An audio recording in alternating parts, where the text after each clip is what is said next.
सोचो, रात का अंधेरा, चारों तरफ बर्फ ही बर्फ, ठंडी हवा चेहरे को चीरती हुई, तापमान -30 डिग्री, और तुम एक ऐसे मोर्चे पर खड़े हो जहां दुश्मन दिखाई नहीं देता, लेकिन हर पल मौत करीब महसूस होती है। तुम्हारे पास पूरे गर्म कपड़े नहीं, हथियार सीमित हैं। और तभी पहाड़ों के उस पार से हजारों सैनिकों की आवाज गूंजती है, चीन की सेना हमला करने आ चुकी है। अब सवाल सिर्फ जिंदा रहने का नहीं, बल्कि देश के लिए आखिरी सांस तक लड़ने का है। यही है 1962 का भारत चीन युद्ध। एक ऐसी कहानी जिसे सिर्फ हार कहना सबसे बड़ी भूल होगी। वीडियो में आगे बढ़ने से पहले वीडियो को लाइक और चैनल को सब्सक्राइब जरूर करें। तो आगे वीडियो शुरू करते हैं। आजादी के बाद का भारत उम्मीदों से भरा हुआ था। देश नया था, सपने बड़े थे और दुनिया में अपनी पहचान बनाने की कोशिश कर रहा था। उस समय चीन भी एक उभरती ताकत था और दोनों देशों के बीच दोस्ती का माहौल था। हिंदी चीनी भाई भाई का नारा सिर्फ शब्द नहीं, बल्कि विश्वास का प्रतीक था। लेकिन इस दोस्ती के पीछे एक सच्चाई छुपी थी। सीमा का विवाद, जो धीरे धीरे एक खतरनाक रूप लेने वाला था। भारत और चीन के बीच सीमा कभी ठीक से तय नहीं हुई थी। खासकर दो इलाके अक्साई चिन, लद्दाख और नेफा, जिसे आज हम अरुणाचल प्रदेश कहते हैं, विवाद के केंद्र में थे। भारत इन इलाकों को अपना मानता था और चीन भी। लेकिन सबसे बड़ा झटका तब लगा जब पता चला कि चीन ने चुपचाप अक्साई चिन के बीच से एक सड़क बना ली है, जो उसे तिब्बत से जोड़ती है। यह सिर्फ सड़क नहीं थी, बल्कि एक रणनीतिक चाल थी, और भारत को इसकी जानकारी बहुत देर से मिली।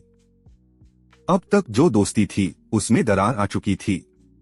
भारत ने जवाब में फॉरवर्ड पॉलिसी अपनाई। सीमा के पास छोटे छोटे सैन्य पोस्ट बनाए जाने लगे ताकि चीन को रोका जा सके। लेकिन यह कदम बिना पूरी तैयारी के उठाया गया था। सेना के पास संसाधन सीमित थे, इलाके कठिन थे और रणनीति पूरी तरह स्पष्ट नहीं थी।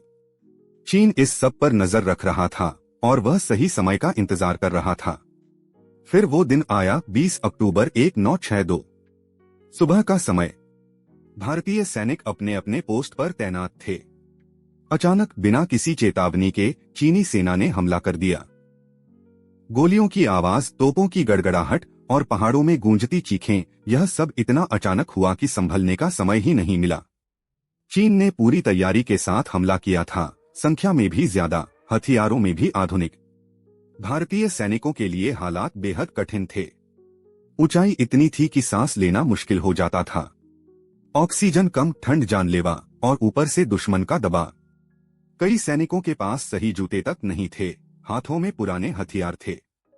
लेकिन दिल में एक ही चीज थी, देश के लिए लड़ने का जज्बा। इसी युद्ध में एक ऐसी लड़ाई हुई जिसे सुनकर आज भी रोंगटे खड़े हो जाते हैं, रेजान ला की लड़ाई। लद्दाख के इस इलाके में 13 कुमाऊं रेजिमेंट के लगभग 120 सैनिक तैनात थे। उनके सामने हजारों चीनी सैनिक थे। कोई सोच भी नहीं सकता था कि इतनी छोटी टुकड़ी इतना बड़ा मुकाबला करेगी। लेकिन इन जवानों ने जो किया, वह इतिहास बन गया। उन्होंने पीछे हटने से इनकार कर दिया। हर सैनिक ने अपनी पोजीशन संभाली और दुश्मन का सामना किया। गोलियां चलती रहीं, बर्फ गिरती रही और एक एक करके जवान शहीद होते गए। लेकिन किसी ने हार नहीं मानी। अंत में 120 में से 114 सैनिक शहीद हो गए, लेकिन उन्होंने अपनी पोस्ट नहीं छोड़ी। जब बाद में उनके शव मिले तो कई जवान अपनी गन पकड़े हुए थे, जैसे अभी भी लड़ रहे हों। यह सिर्फ एक लड़ाई नहीं थी, यह बलिदान की पराकाष्ठा थी। दूसरी तरफ अरुणाचल प्रदेश में एक और कहानी लिखी जा रही थी, जसवंत सिंह रावत की। एक साधारण जवान, लेकिन असाधारण हिम्मत के साथ।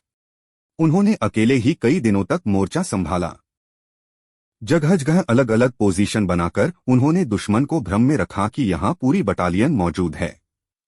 वह लगातार फायरिंग करते रहे, अपनी जगह बदलते रहे और चीनी सेना को आगे बढ़ने से रोकते रहे। आखिरकार वह शहीद हो गए, लेकिन उनकी कहानी आज भी जिंदा है।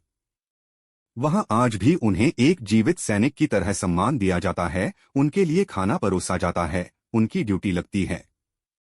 लेकिन इन वीरताओं के बीच एक कड़वी सच्चाई भी थी। भारत इस युद्ध के लिए तैयार नहीं था। राजनीतिक और सैन्य नेतृत्व के बीच तालमेल की कमी थी।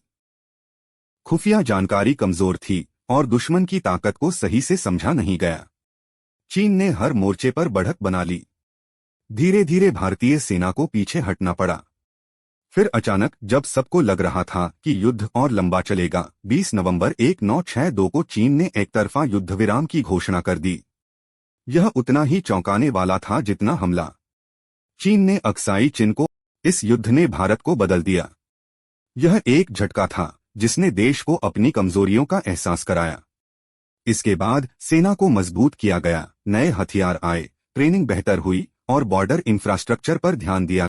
तो जब भी 1962 की बात हो, सिर्फ उन जवानों को याद करो जो बर्फ में जमते हुए भी डटे रहे, जिनके पास सब कुछ कम था लेकिन हिम्मत असीम थी। क्योंकि असली जीत हमेशा जमीन से नहीं, जज्बे से मापी जाती है। और उस जंग में भारतीय सैनिकों का जज्बा अजेय था।